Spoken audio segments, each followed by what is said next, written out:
Hello friends आपण माननकु Gurukul for competitive exam YouTube channel को स्वागत। आज भिडियो रे आमे आलोचना करिबा आरआई एआरआई अमीन आईसीडीएस सुपरवाइजर रो 5 दिन रो स्ट्रेटेजी। तो फ्रेंड्स आपणकर जहार 20 तारिख रु परीक्षा आरंभ हेबाको जाउची किंबा परवर्ती समय रे मध्य जहार परीक्षा अछि से माने निहाती भावे एही स्ट्रेटेजी फॉलो करंतु जहा द्वारा आपण निहाती भावे सफलता पाई पारिबे। फ्रेंड्स ता पूर्व जदि आप चैनल को सब्सक्राइब करना निहाती भाव सब्सक्राइब करूँ कहीं आपणकर इंग्लिश क्लास प्रतिदिन होची आरआई एआरआई अमीन आईसीडीएस सुपरवाइजर पाई। तो फ्रेंड्स आउ गोटे कथा मुझे मन पकईदेवी आपण को जदि आपण इंग्लिश रे भल करने चाहिए ताहले आपण गोल्डन रूल इंग्लिश बुक जोटा पीडीएफ आकार में आपन को मिल नहीं पारे ओनली 99 रुपीस रे ओडिया रे एक्सप्लेनेशन सहित एग्जाम ओरिएंटेड रूल सब रही। आउ गोटे कथा जदि आप 1500 सिलेक्टेड प्रैक्टिस क्वेश्चन नेबाकू चाहिए प्रैक्टिस करने mathematics English Odisha GK Odia और कंप्यूटर अवेलेबल अच्छी। तो फ्रेंड्स जदि आप बोध नौ आपन को डिस्काउंट रे ओनली 175 पड़ो एवं गोटे सब्जेक्ट जदि नेबे आप 99 रुपीस आपको पड़ो। तो यही जो व्हाट्सएप नंबर देछि आपण कांटेक्ट करि परिबे व्हाट्सएप रे मेसेज करी कांटेक्ट करि परिबे। तो यही जो 1500 क्वेश्चन अच्छी एग्जाम ओरिएंटेड क्वेश्चन अच्छी प्रीवियस ईयर क्वेश्चन मध्य दिया हेछि ता सहित एग्जाम पैटर्न को पूरा फॉलो करिकी दिया हेछि। तो यही भलिया प्रश्न निहाती भाबे आसीबो होय तो एथिरु किछि क्वेश्चन मध्य आसी जाई पारे। तो आमे आलोचना करिबा जोटा जे प्रथम कथा हैला जो माने आउ मात्र 5 दिन अच्छी कि आपणकर सेप्टेम्बर 20 रु स्टार्ट हो अक्टोबर 20 पर्यंत अक्टोबर 20 रे भी जहार अच्छी से माने मध्य एई स्ट्रेटेजी निहाती भाबे फॉलो करंतु।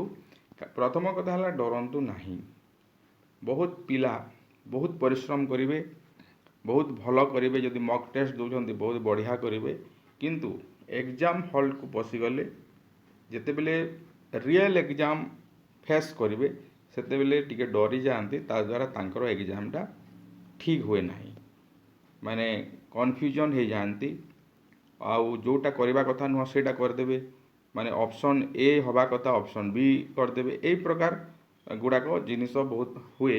तो प्रथम कथा है आपण डरंतु नाही कॉन्फिडेंटली आपण एग्जाम दियंतु आउ बहुत पिला एथर प्रथम थर ऑनलाइन परीक्षा देवे आपड़ जानी पाखापाखि 4 लाख पिला परीक्षा देवाक जाउछंती।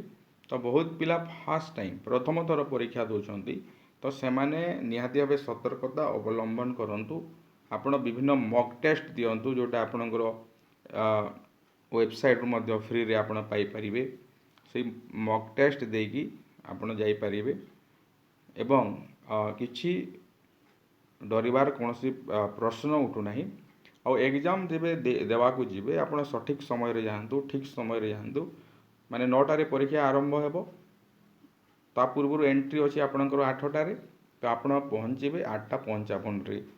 तो सही प्रकार करंतु नाही ता द्वारा कोन हुए आपणक भितरे भय संचार हो जाए आपणकर कॉन्फिडेंस लूज हो जाए माने सठिक समय रे परीक्षा हॉल को जाहतु एवं जो सब डॉक्यूमेंट दरकार से सब नहीं कि जाहतु cover all topic and chapter पढ़िबार कथा जो उठुची आपण निहाती भावे सबू चैप्टर किंबा सबू टॉपिक पढ़ी की जातु सिलेक्टिव होंतु नाही माने इंग्राजी रो केवल नाउन पढ़ीदेवे आर्टिकल पढ़ीदेवे डायरेक्ट इनडायरेक्ट पढ़ीदेवे एग्जाम देजे सेमती नहीं सबू आपन को पढ़ा पड़ो चेष्टा करूँ से सब पढ़ाई।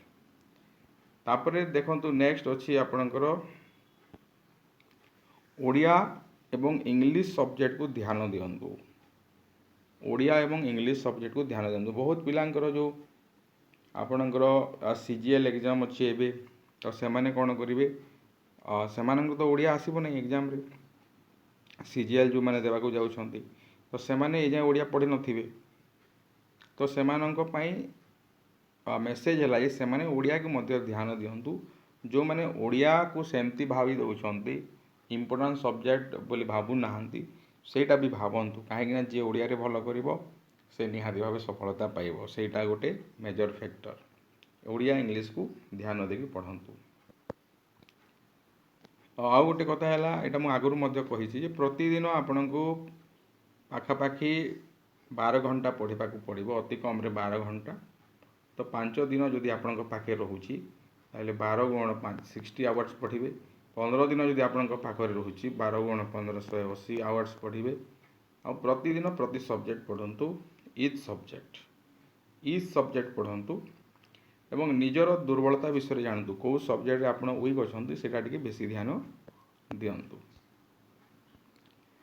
ତାପରେ ନେକ୍ସଟ ଆସିଲା ଏଫିସିଏନ୍ସି ଆଣ୍ଡ ଏକୁରେସି। ଏଫିସିଏନ୍ସି ଆଣ୍ଡ ଏକୁରେସିଟା କ'ଣ?